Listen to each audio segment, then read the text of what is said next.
I don't think Gamecock fans have unrealistic expectations for their football program. I'm sure some do. I mean, they have those in every fan base. Some people believe we should be winning national titles every year. And it's like, realistically, you and I both know every year coming into a college football season, there are 5, maybe 6 teams that can realistically win the national championship. And that's just the facts, and that's okay, but that's just reality. It's Alabama's world. We're all living in it, unfortunately. But I want to ask you about the South Carolina program, and even – yes, including Shane Beamer. But outside of that, when you look at the Gamecocks football program, what do you think are realistic expectations for it? And I'll give you my answer first, because personally, I think South Carolina realistically could build into an 8 to 9 win a year program. And maybe every 3 or 4 years, you have the right quarterback, you have a veteran team, you schedule right, whatever, everything works out for you, and you realistically can compete for the East and maybe even compete to win an SEC championship. I think those are realistic expectations, and a guy like Shane Beamer could get you there.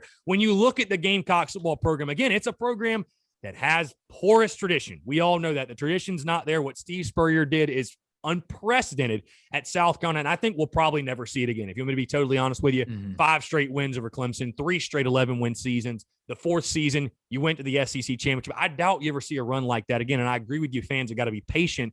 But again, when you look at this program and what Shane Beamer is trying to obviously get it back to, what type of program do you think South Carolina can be realistically under his leadership?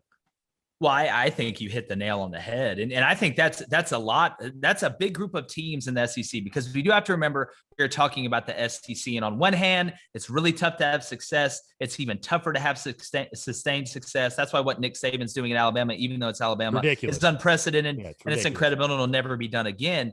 But when I look at South Carolina, on the other hand, it's almost perfect, because if you do well in the SEC, that takes care of the national championship picture. You win the East and you win the SEC championship game, you're going to the playoff. Yeah. You win the East, you got a great chance of going to the playoff. So you can have both of them at the same time. This isn't where you're a team that, you finish second in the ACC or second in the Big 12 or something like that. And you've got no shot. You have a chance to do it a couple different ways, especially now with a 14 playoff, and I think it's going to expand. But when I look at South Carolina, I think you're exactly right. I think South Carolina fans should expect 8 to 9 wins a year, 9 being on the high end. But every 3 to 4 years, when you have veterans on that roster, and more importantly, not just the quarterback, when your offense and defensive line have depth and are able to compete with the elite teams in the league on the offensive and defensive line, that's when you're going to make their move. And I think Coach Beamer understands that. And South Carolina, with where they're at, with as beautiful as a place of Columbia, coached against them when I was at South Alabama, actually met Coach Spurrier in the 50-yard line. I'll tell you a funny little story. And I saw Coach Spurrier yesterday at a golf tournament, the Coaches Classic here in Atlanta, over at Peachtree, but walked up to him in the midfield. I always go up. I was a special teams guy. I introduced myself to the head coach, and he's sitting there at midfield with his sunglasses before the game. And I walk up to him like, Coach Spurrier, just want to introduce myself. I'm Jake Crain, coach of special teams here at South. And I'm like, I hope you guys take it easy on us today. And he looked at me kind of the way he looks at it, and he's like, well, Coach, I'll tell you this much. I don't know what tape you've been watching. I just hope y'all don't hand us our own ass on our own field today. And it's just, just such a cool guy. And to have Steve Spurrier is just such a cool guy. He's one of my all-time favorites.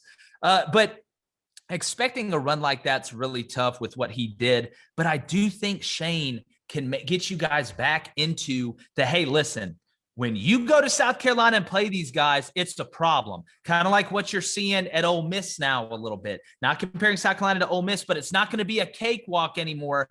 And because you can win at South Carolina. You really can. Yep. Now, can you sit here and have dominant success over a long period of time? I don't think so. I really don't. There's only a couple places, like you mentioned, that can. But there's no reason why South Carolina shouldn't finish in the top 20 in recruiting every year. There's no reason why South Carolina shouldn't be dominant at home. There's no reason why South Carolina, when they're able to play Georgia at home and get Florida at home, be able to win some of those games to compete for that East championship, to get an SEC championship. And I'm with you. I think 8 to 9 wins a year, and every 3 to 4 years have a chance to make a run and really get into the picture. And I think South Carolina fans would be happy with that. A ton of fan bases would be happy with that.